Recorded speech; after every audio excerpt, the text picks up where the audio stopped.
Ladies and gentlemen, boys and girls, my name is Diptii Shah and welcome to my show, Artistry. Today we are going to talk about something which is very dear to my heart and also very pertinent to all of us. Please join me in welcoming Ms. Priya Iyer, founder of Kids Must Read. Hello, Priya, and welcome to the Hi. show. Hi, Deepthi. Thank you so much for having me here. I really appreciate it, and it's an honor to be here. Thank you. It's my pleasure to have you. So, Priya, please tell us what is Kids Must Read? Kids Must Read is actually a lot of things. It is, however, primarily a reading resource. Our mission is to help parents empower the children to get into the reading habit. And towards this, we have a website called kidsmustread.com, which serves as a resource for parents where they can look for books for their children. And there's a blog as well that talks about how you can get your child to read. We also conduct workshops for parents on how they can get their children to read. And we also have, as a separate sort of offshoot of this entire effort, we've started reading programs for underprivileged children. And we occasionally conduct book discussions for kids as well. So the idea behind Kids Must Read is that we wanted to encourage children to read. So, Priya, where did this journey begin? That's a good question, Deepthi. I think it has its roots 14 years ago when I started volunteering at my children's school.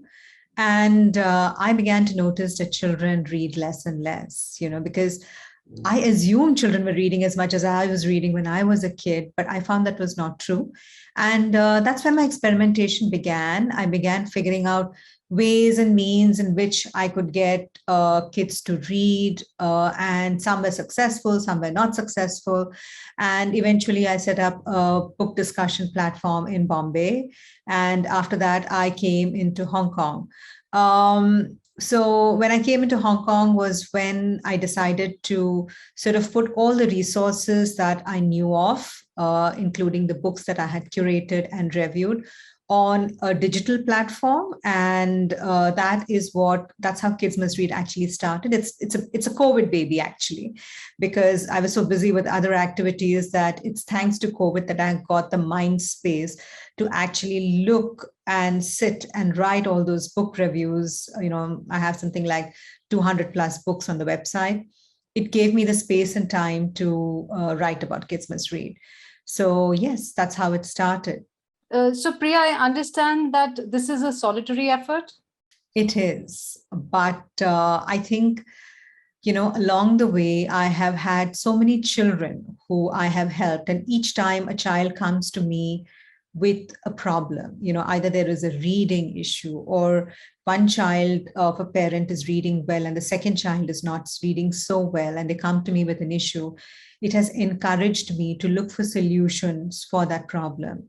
So while yes, I have been the person behind setting up the company and doing writing these book reviews, but I genuinely see sort of the stories of each of these children in some of the things that we have done. So I think it's not just my effort, it's the parents who have helped me, it's these wonderful children who I meet who help me. So I think of it as a joint effort.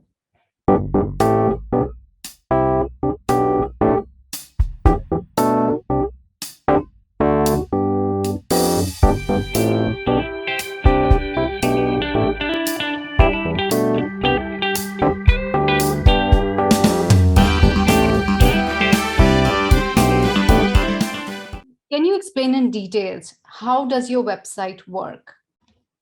Okay. So, I started off by addressing a question, which was that I had two kids and they are 5 years apart.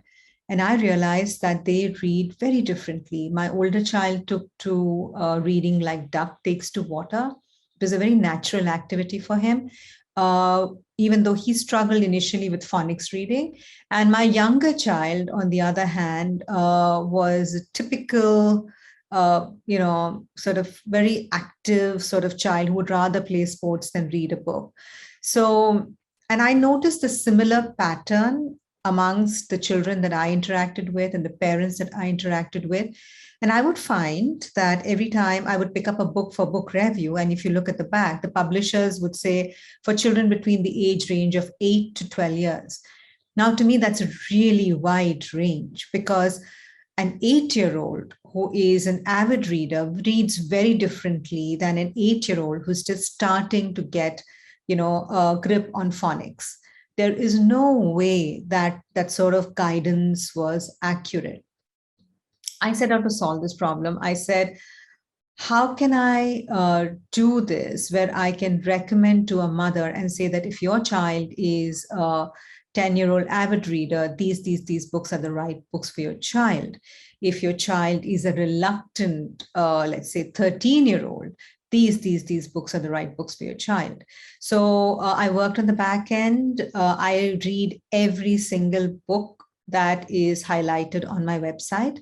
And based on that, I started, I understood that certain books were the right for certain age groups. And we created a search engine.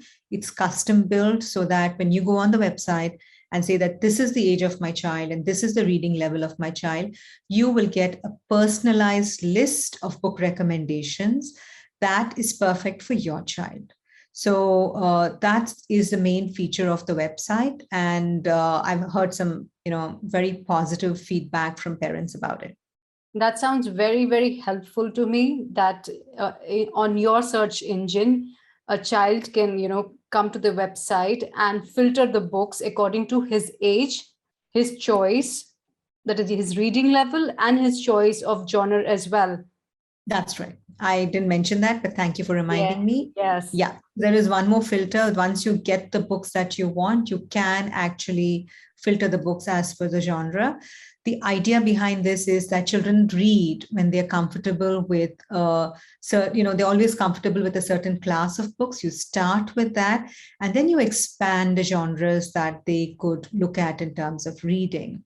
So you start with a hook, with a genre that they're kind of comfortable with, and then you move on and challenge them to look at other genres that they are not necessarily comfortable with. So, Priya, is there a prerequisite for a child to join your website? Actually, the website is for parents, Diptii.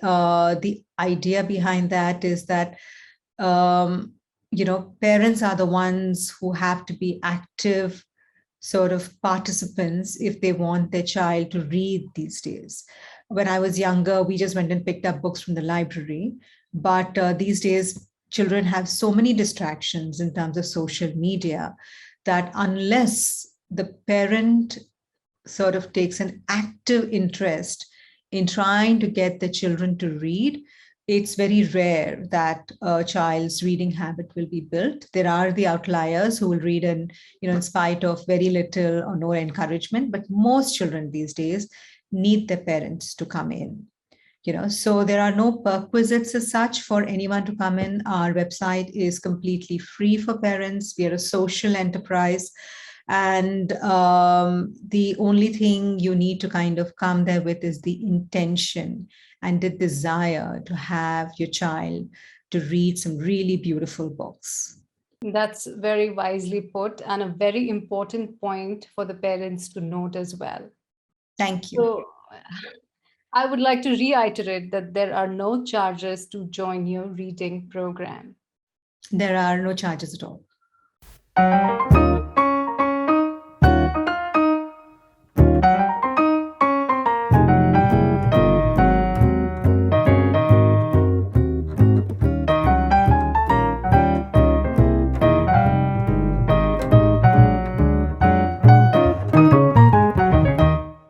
Priya, you spoke about your reading programs being offered to underprivileged children. Would you like to share some more light on this? Sure. When I was in Bombay, I'm currently in Hong Kong, I had set up a reading program for one of the most well-known schools in Bombay. We started with a reading program for children in the age group of 5, 6, and 7 years. And this was such a success that the school wanted to expand it, to children who start from the age of the standard 1 to standard 8. Beyond standard 8, they do not have a library period, so it becomes impossible to have a reading program as such. And this was an IB school, so we selected 5 books, and each of these books sort of highlighted the values that IB talks about. My idea was that children and parents actually are not aware of the sometimes simply amazing books that you have as a choice these days for children. I grew up reading Enid Blyton's Nancy Drews and Hardy Boys, and maybe a classic thrown, here and there. And after a particular age, after 6th grade, I just graduated almost automatically to books for adults, which didn't necessarily have the right type of content for a 7-year-old girl. I mean, for a girl in 7th grade to be reading, but I didn't have a choice. These days, however, parents, have the choice of picking books written by authors who are spectacular. They have some really fantastic topics they select. The stories are very, very well written. They'll stand up to any adult novel in terms of the sophisticated way in which they are crafted. So when I went through this particular reading program, and it went off really well when I came into Hong Kong, one of my friends approached me to say that she wanted to do something for a school where there were girls who were aspirationally wanted to kind of, learn English. So at 7th grade level, for example, they were reading books that children in a international school would be reading in grade 2 or grade 3. But they were very eager to kind of move forward. They sort of wanted to not just, learn English, but also expand their mindset and understand what was there beyond the little world that they see around them. And that's how I drew on my previous experience of doing a reading program. It was, I'm here in Hong Kong, so thanks to Zoom, we actually managed to set it up. We bought these set of 4 books for these girls, and we selected some 12 girls out of the school. And we did a book discussion each month. And in the 5th session, I actually did a sort of a workshop on how to write well, because I believe that those who read well, write well. And we taught children how to think critically, which was a very important aspect of writing. And write a book review that is well crafted, has a good flow, and has a satisfactory beginning and conclusion. The idea behind that is that once the girls submit these book reviews, we will then assess it and give a prize, or to encourage them more than anything else. This is a pilot program because I did not know if it could be done on Zoom, but it has been successful again, and we are expanding it in the next year to grade 6, 7, and 8 in the same school. And I'm hoping to be able to roll this out to other schools in the future as well. Lovely. So you've proved that there is no age bar to when you want to learn English, to when you want to start reading, and to whenever you want to improve yourself. I totally agree with you. It's about a growth mindset, right? Because when you read a book, to me, especially the books that are recommended on Kids Must Read, these are some of the best books in the world.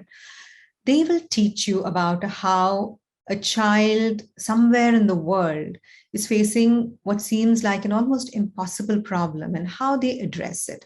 Because it's a children's book, there is always a sort of a positive resolution to the problem that they face. And with that, sometimes we ask some probing questions. So, one of the questions that I said was, there is a sense of discrimination that a child undergoes in one of the books. So I asked the girls, so have you ever faced discrimination in your life?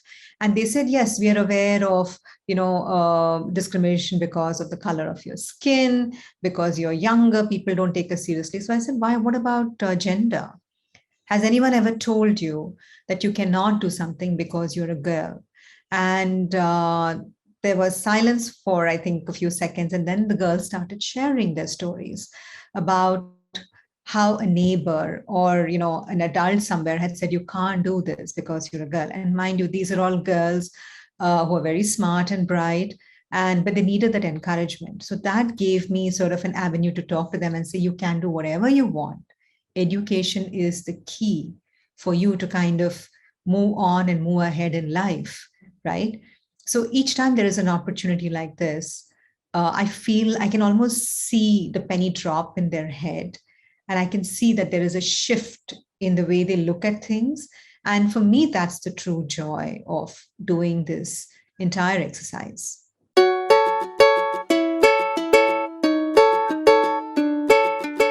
Okay.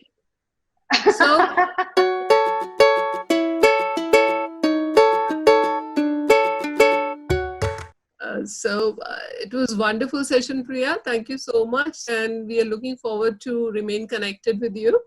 And we'll continue, taking your suggestions towards a book reading, right?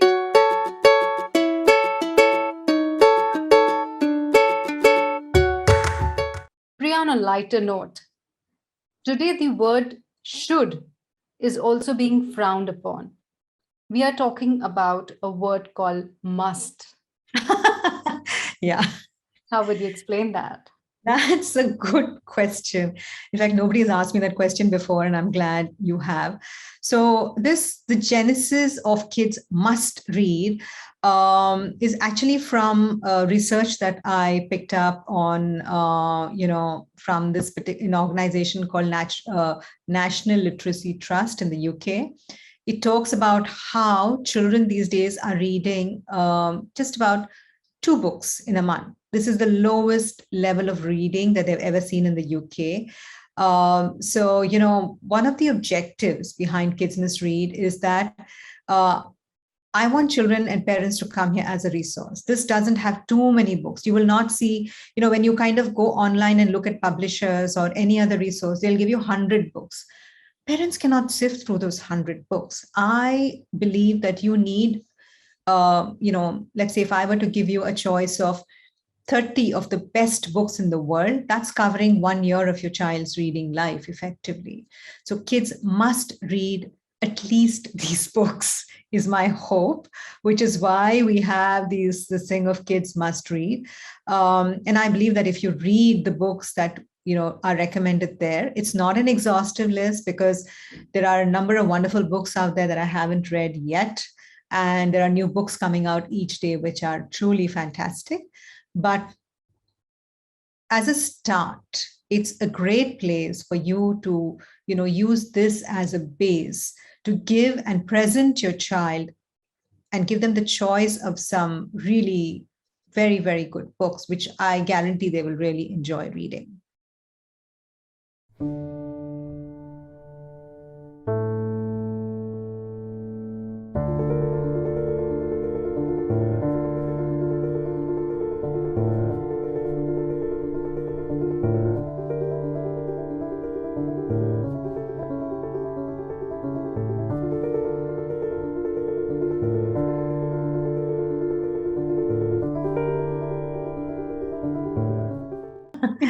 That's right. We can say this is like, must read books on Yes. Kids Must Read. So in fact, I always end my book reviews with that sort of wordplay. I always say this is a must read for kids. So there are many nuances to that kids must read. You could look at it as a must read for kids, or, these are the books that kids must read for them. So it depends on where you put the emphasis. But this was the idea behind my thinking that, give the best books to the kids. This will serve as a platform for them to sort of springboard off and get into the reading habit. And if they only read 2 books or only read 1 book, then at least let them read some of these really good books, and then you can also read your other graphic novels and what have yous, which are purely for entertainment purposes. Sure. I wish I had a ready reckoner like this, when I was a kid. So at least I read the books to make my foundation strong. And when I grow up, I can boast about it. Oh, you haven't read this book? How it is. It is really interesting you're saying that, because some of the books on Kids Must Read are books which may not necessarily be very fast-paced and interesting. For example, there is this book called The Phantom Tollbooth or A Wrinkle in Time. But these are considered to be modern or contemporary classics for kids. Absolutely. Children, especially in US schools or UK schools, will be reading these books as a rite of passage. It's part of the curriculum. They're reading it, they're understanding it. So if your child is one of those who's lucky enough to sort of, I won't say lucky enough, if your child is one of those who goes abroad to study, then even when they're talking about it, the cultural sort of touchstones that their friends are talking about is something that they can understand very easily, right? Because they have read the books that these kids are talking about as well, at least when they're kids. Absolutely. And it's very important to have some common points to start your friend circle, or, to talk about Absolutely. something, to get along on those points. Absolutely. What final advice would you have for parents who want their children to read? The most important thing you need to do is understand, especially for younger children, reading is hard. So please have patience with them and encourage them when they're reading phonics. The second most important thing is, and this may be difficult in a day and age when all of us are so busy, please read aloud to your child, whether they are at a young age of, even 3, 4, 5, or even if they are 10, 11, or 12, especially if they are reluctant readers. Reading aloud to a child is proven to be one of the keystones for future reading habits in children. And thirdly, and very importantly, please expose your child to a wide variety of books. And I hope I don't sound like I'm pitching here, but Kids Must Read is that resource that will help you to present your child with a choice of some of the best books that you can find in the world for your children. Thank you for those wonderful tips. On a final note, Priya, where can people reach you and what are your social media handles? So you can reach me on Instagram and on Facebook at Kids Must Read and Kids Must Read Books. I'm also available on LinkedIn for those who want to connect with me on LinkedIn. It's Priya B. Iyer. And finally, please check out our website, kidsmustread.com, and you will see our search engine is very intuitive. And I hope you find the kind of books that you are looking for to help your child build a reading habit. Priya, thank you so much for coming on my show. But more importantly, thank you from all of us who are watching and not watching and would watch in the future for starting something which is called Kids Must Read. Thank you, Priya. Thank you so much. Thank you, Diptii, for having me here. It's been a pleasure talking to you. And, and thank you for asking such interesting questions. So I really appreciate the opportunity to be here. Thank you, Priya. My pleasure. So, ladies and gentlemen, boys and girls, that was Ms. Priya Iyer, founder of Kids Must Read. All you need is an intent to teach your child to read. If you just have that, please go ahead and visit kidsmustread.com.